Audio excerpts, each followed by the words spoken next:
Estás viendo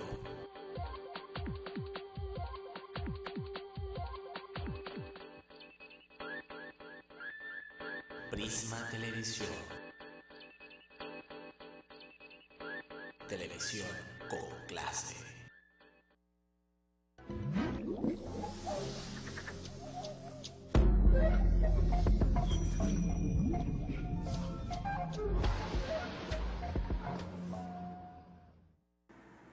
Bueno, queridos televidentes, estamos de vuelta y dejamos una idea, pero breve, porque hay muchos temas también pendientes sobre el ámbito nacional de la política.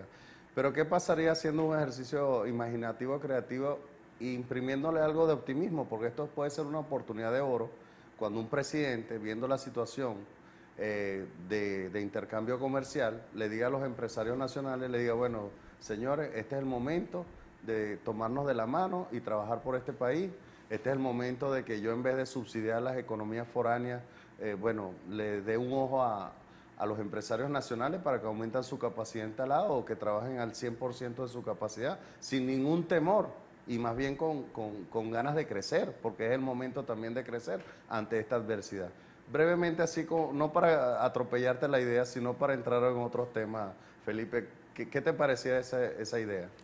No, chicos, eso sería extraordinario. ¿Tú te imaginas que Maduro agarrara con música de fondo de José Luis Rodríguez, agárrense de las manos, y le presentara al país entonces un plan de esa naturaleza donde claramente los venezolanos pudiéramos identificar que hay unas alternativas consensuales, integradoras, que permitieran dar solución verdadera a los problemas? Yo creo que la sociedad venezolana, todo el país, se lo agradecería. Tendría que aplaudir un gesto de esa naturaleza, porque eso que tú estás planteando se lo ha dicho de distintas maneras distintos sectores de la sociedad venezolana. Se lo han dicho los partidos políticos, se lo ha dicho los gremios empresariales, se le ha dicho en privado. Hay distintas maneras en que eso al presidente de la República se le ha propuesto. Y creo que si tú preguntas al país qué opinaría el país de una iniciativa de esa naturaleza, esa iniciativa sería aplaudida por más del 80% de los venezolanos, incluidos una parte de los chavistas que pudieran estar descontentos con las políticas de la oposición. No, o que estén sólidamente apoyando Ahora, al gobierno. Si eso es así como lo estamos diciendo tú y yo, la pregunta es ¿por qué no se hace? ¿Por qué ante un cuadro que pareciera absolutamente lógico, legítimo, políticamente conveniente para ellos, en este caso para el gobierno y para el país, ¿por qué no se hace? No se hace por una sola razón, porque cada vez que Maduro da un paso, lo agarran por un brazo. Cada vez que Maduro va a intentar hacer un gesto por aquí, lo agarran por el otro. Entonces, en ese esquema de diversidad, de división, que no es que sea malo, porque a mí me parece que es mejor que el oficialismo sea como es hoy, plural, diverso, con distintos liderazgos, con esos conflictos para resolver problemas, pero que los resolvieran. El otro tipo de liderazgo que es, eso lo dijo el presidente y aquí no se dice más nada. Yo prefiero siendo más complejo. Ahora, ¿por qué no intentan buscar una solución que tome como escenario principal integrar a la sociedad venezolana? Esa es una pregunta que... Así es. Ante bueno, vamos a un tema respuesta importante, usted como máximo representante del MAS y algunas percepciones que ha visto la gente. ¿Cuál es la posición del MAS dentro de la Mesa de la Unidad? Hay gente que ha dicho, no, el MAS va a apoyar a la Mesa de la Unidad en algunos aspectos, en la parte electoral, pero en el día a día de hacer ese tejido político del día a día, ¿cuál ha sido la posición del MAS para aclararle a nuestros televidentes? Bueno, en primer lugar, nosotros no estamos en la Mesa de la Unidad. El MAS tomó la decisión de no estar allí a partir de un conjunto de opiniones políticas que le transmitimos a la Mesa de la Unidad y que ninguna de ellas fue tomada en cuenta. Haciendo una breve historia de los acontecimientos, nosotros hace aproximadamente 2 años le dijimos a la Mesa de la Unidad, esto hay que convertirlo en una dirección política, esto no puede seguir siendo un escenario para el reparto electoral, porque el país requiere de una dirección política, y el país no requiere de cuántos diputados, cuántos concejales, cuántos alcaldes le corresponde a fulano o a mengano. Eso no puede ser solamente el papel de la Mesa de la Unidad. No nos hicieron caso. Después vino la oportunidad de las elecciones, estas de agosto, las elecciones municipales y en esa oportunidad le dijimos, hay que evitar la polarización. Eso también se lo dijimos, por cierto, en la campaña de Capriles contra Chávez, que había que evitar la polarización. En ese momento nos descalificaron y dijeron que nosotros lo que estábamos era actuando como agentes del gobierno. Después señalamos que no se podía convertir en un plebiscito la elección municipal de lo que había ocurrido en el mes de abril. Proposición que hizo Capriles y que la acogió plenamente la Mesa de la Unidad, que era plebiscitar esos procesos. Se lo dijimos en agosto, en septiembre, en octubre, en noviembre, y en diciembre pasó lo que nosotros dijimos que iba a pasar, que se iba a ir una derrota y que se iba a permitir recuperar el campo oficialista como producto de una estrategia electoral equivocada. ¿Qué ha pasado después de todo eso? Bueno, si tú revisas las recientes declaraciones de Capriles no le ha quedado más remedio que asumir que eso que nosotros señalamos era verdad y él reconocer públicamente el error. Y el otro aspecto por el cual nosotros hemos decidido no acompañar ese esquema es porque la Mesa de la Unidad, la MUC, para lo único que ha servido en materia del otro país es para tener una conducta similar a la que tiene el gobierno. Así como el gobierno no le habla a la otra parte del país, la MUC tampoco le habla a la otra parte del país.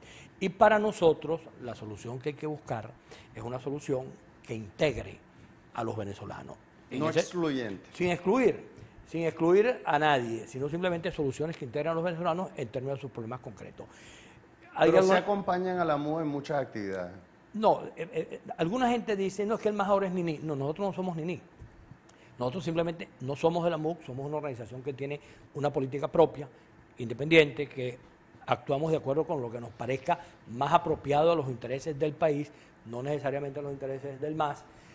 No tenemos nada que ver con el gobierno en ningún escenario y lo que nosotros queremos es construir un escenario de esa naturaleza que eventualmente puede pasar que políticas coincidan con aspectos planteados por la MUC. Por supuesto, si estamos diciendo que nosotros no vamos a excluir a nadie, no tenemos por qué, ante un hecho concreto de coincidencia, decir, no vamos a coincidir. No. Si hay coincidencia, coincidimos. Así como hemos dicho, si el presidente de la República llega y dice lo que acabamos de señalar en la pregunta anterior y actúa de esa manera, bueno, acompañamos eso sin necesidad de decir que somos del gobierno, igual que lo acompañaría el resto del país. Entonces, se trata de interpretar lo que está pasando en Venezuela. Para nosotros, está claro que aquí hay un proceso de transición. Esa transición comenzó con la muerte de Chávez y ese proceso de transición tiene como punto central en el esquema que viene desarrollándose la ruptura de la polarización. Si tú ahora, revisas... ¿cómo romper con ese esquema? Porque la política venezolana se ha reducido en el ámbito político, por ejemplo, en el momento solamente electoral. O sea, un domingo ganó esta tendencia o perdió esta tendencia y eso es lo que marca la política. Y en el ámbito civil, que es que, bueno, hay democracia porque usted participó en unas elecciones. Cuando la política es más amplia, la política se construye día a día, la política son propuestas, la política... ¿Cómo romper con ese esquema? Porque pareciéramos que siempre andamos con una calculadora electoral para ver quién vence y quién es derrotado. O sea, ¿cómo rompemos con ese esquema y involucramos al ciudadano en una política real, pues, en un activismo político, o sea, por el país, no por ser parcialidad política, sino por convertirlos en seres políticamente activos de manera permanente? Yo creo que allí lo primero que hay que señalar es que la polarización no es un problema estrictamente electoral. No, es que este problema lo tenemos propios y extraños, ¿no? Exacto. Y además de eso, es un problema en el cual no se trata solamente de quién gana o pierde elecciones. El momento electoral es una circunstancia en la cual se expresa de manera más rotunda lo que ha estado pasando. Ahora, hay claros indicios de que ese proceso de polarización ha ido paulatinamente abriéndole paso a otros escenarios donde hay una parte muy importante de los venezolanos que no comparten ni la manera en que el gobierno está haciendo las cosas y tampoco comparten las conductas ni las decisiones. ¿Puede haber una tercera vía en Venezuela? Yo no creo que una tercera vía, porque una tercera vía pudiera llevarnos un esquema que tampoco operaría, que es una especie de polarización a tres. Eso no tiene ningún sentido. ¿Estaría de acuerdo en un gobierno de consenso? Habría que más bien trabajar en un esquema en el cual los venezolanos podamos darle respuesta a situaciones por la vía consensual. Ve, por ejemplo, los venezolanos, la polarización no es un fenómeno de ahora. En el siglo pasado, en la Cuarta República, El bipartidismo. Estuvo el bipartidismo y la polarización entre los dos grandes partidos de aquella época y un poco el MAS. Pero tú ves, por ejemplo, cuando Ramón Martínez gana aquí, Ramón en el 93 rompe la polarización y la rompe con votos necesariamente de gente que ha votado antes por AD y por COPEI. Cuando tú revisas el resultado del año 93 con Caldera, en ese momento también se rompe la polarización. Caldera gana con una alianza política que es la expresión de múltiples organizaciones políticas, tendencias que en su oportunidad se llamó el chiripero, que el chiripero tuvo la virtud, y por eso gana las elecciones, de tener el acompañamiento del líder de uno de los dos partidos. Y esas mismas tendencias son las que llevan a Chávez al gobierno. Y eso es lo mismo que ocurre en el 98. En el 98 Chávez gana con los votos de los adecos, de los copellanos y de los masistas, porque eran el grueso de las tendencias que había en ese momento políticamente en el país. Bueno, ese proceso que se expresa finalmente o desemboca en la candidatura de Caldera y el chiripero, y lo que ocurre después con Chávez en el 98, desde nuestro punto de vista, está ocurriendo en Venezuela de manera similar. ¿Hay apatía hoy en día por la política y por los asuntos públicos? No, yo no creo que haya apatía. Yo lo que creo que los venezolanos estamos dando, como somos los venezolanos, respuestas a la necesidad de sobrevivir. Entonces, por supuesto, cuando la gente dice, no, pero es que la gente se resigna a hacer colas. No, nadie se resigna a hacer colas. Nadie se resigna a tener que estar recorriendo 20 farmacias. Para algunos es negocio ya. Bueno, es de mil maneras, pero no es resignación. Es simplemente la necesidad de sobrevivir, porque cuando tú tienes necesidad de llevar la harina pan para que haya arepas, tú tienes que escoger entre llevo la harina pan o no como arepa. No, hay que comer arepa. Y ese es el drama de los venezolanos día a día. Por eso no creo que se trate de resignación, sino te insisto, aquí hay un proceso de transición que se va dando, hay encuentros que se van generando, disidencias de lado y lado, gente que antes no se comunicaba, ahora se comunica, gente que antes no hablaba, ahora habla entre sí, hay relaciones que son distintas, hay una valoración sobre lo que está pasando en el país. Hay gente que dice, mira, aquí no estamos en presencia de un gobierno de nada, aquí lo que estamos en presencia de un pésimo gobierno, y quien te lo está diciendo eran personas que en el pasado eran partidarios o aliados, velo por ejemplo en términos internacionales, Correa, Mujica, el de Uruguay, Brasil, Lula, que le han dicho a Maduro, señor, mientras usted tenga ese gobierno, de esa manera ese gobierno es inviable. Y no lo estamos diciendo los opositores, ni lo está diciendo ningún crítico, no, simplemente lo están diciendo sectores cercanos. Ve la disidencia ahorita, eso que se llama marea socialista, lo que está en Aporrea, que la gente pretende descalificarlo porque dice que son radicales. No vale, eso son opiniones dadas por venezolanos que venían acompañando un proceso que ahora no lo están acompañando y tienen que ser respetadas como tales, igual que la pretendida descalificación de lo de Giordani, porque Giordani había sido ministro. Es la práctica esa permanente de pretender matar el mensajero y no escuchar lo que se está diciendo. Hay que reconocer que todos esos procesos que se están dando forman parte de una cosa mucho más amplia, que ya en el pasado hay experiencias, como las comentamos, en el caso de Caldera y Chávez, que siempre comienzan por disidencias y por procesos de esa naturaleza. Y malestares y decepciones. Y terminan, por ejemplo, expresándose, si tú le preguntas a un dirigente de Acción Democrática, en el año 98 ustedes movilizaron ¿cuánto? Y te pueden decir, no, movilizamos 2 millones. ¿Cuántos votaron por AD? ¿Cuántos votaron por Chávez? Si tú revisas procesos electorales de otros momentos y los revisas minuciosamente, ¿cuánta gente movilizada por un partido o por el otro terminó después votando por Ahora, ¿qué distintas? esperamos los venezolanos? O sea, expresarnos por malestar, un castigo, o de verdad tener a futuro una alternativa que nos despegue de una vez como país que merecemos. Yo creo que los venezolanos, primero, no deberíamos colocarnos en el plan de esperar. Esto que está pasando en Venezuela y la solución que se construya es una obligación de todos. Cada quien en su nivel, en su grado de responsabilidad. Por decirlo de alguna manera, si yo soy un venezolano que tengo al lado a un venezolano de otra tendencia al cual yo no le hablaba, porque la polarización me llevó a esa locura, yo tengo que corregir esa locura.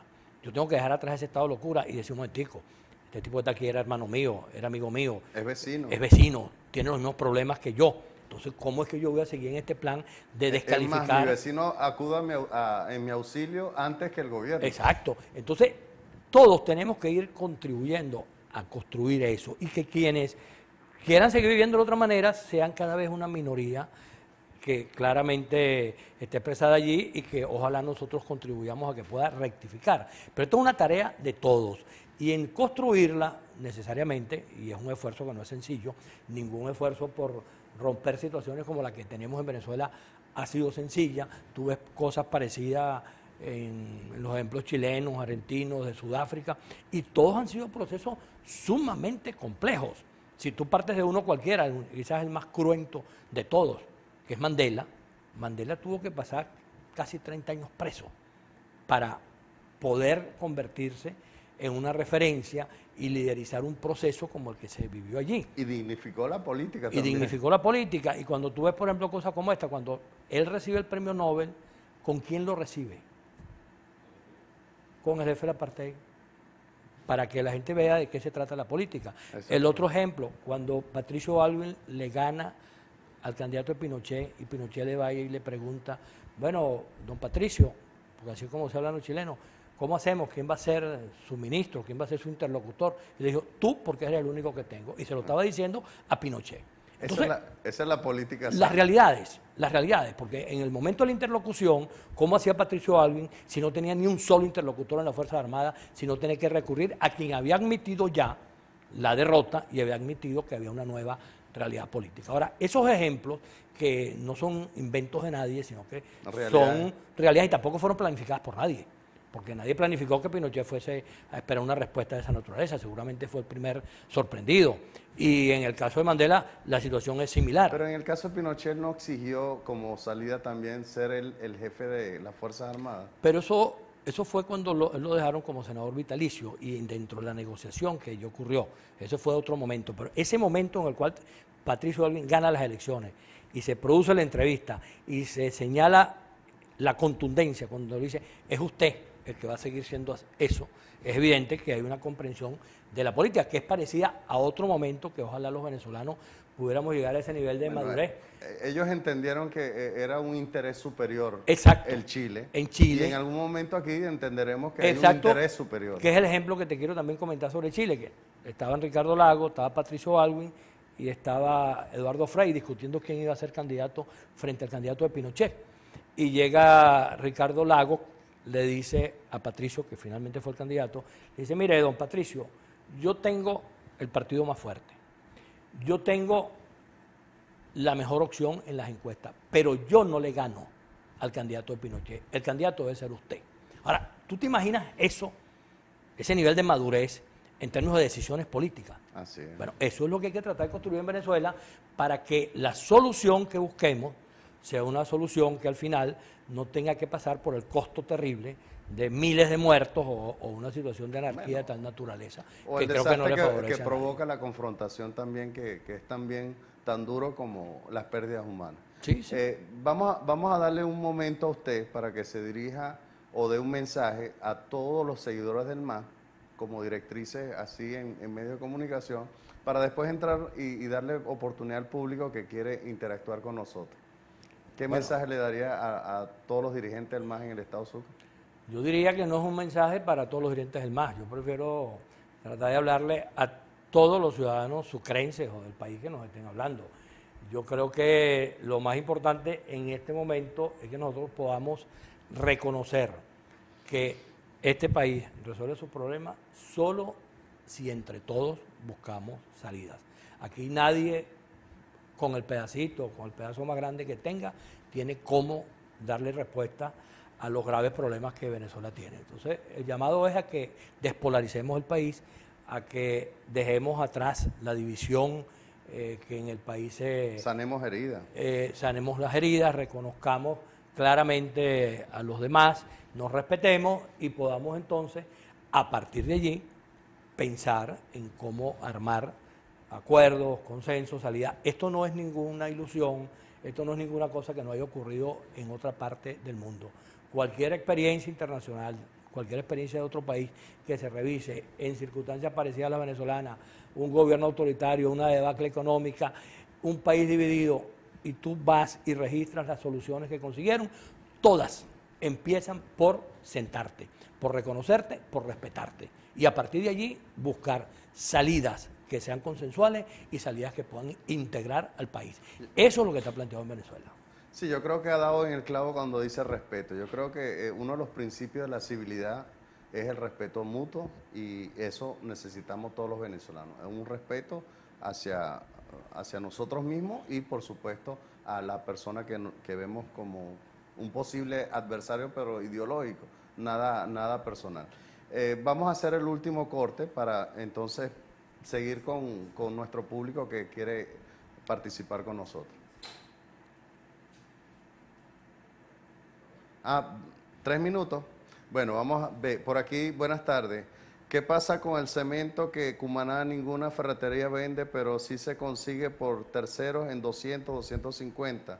¿Cuándo atacarán eso? Gracias. Te escribe Carlos. Por aquí, bueno, el caso de los cementos. Aquí nos escriben también, la nueva geografía define al país con 4 estados, Zulia, Carabobo, Aragua, Miranda y su capital, Caracas. El resto del país no existe, ni para el PSUV ni para la MUD. ¿Qué opina de eso?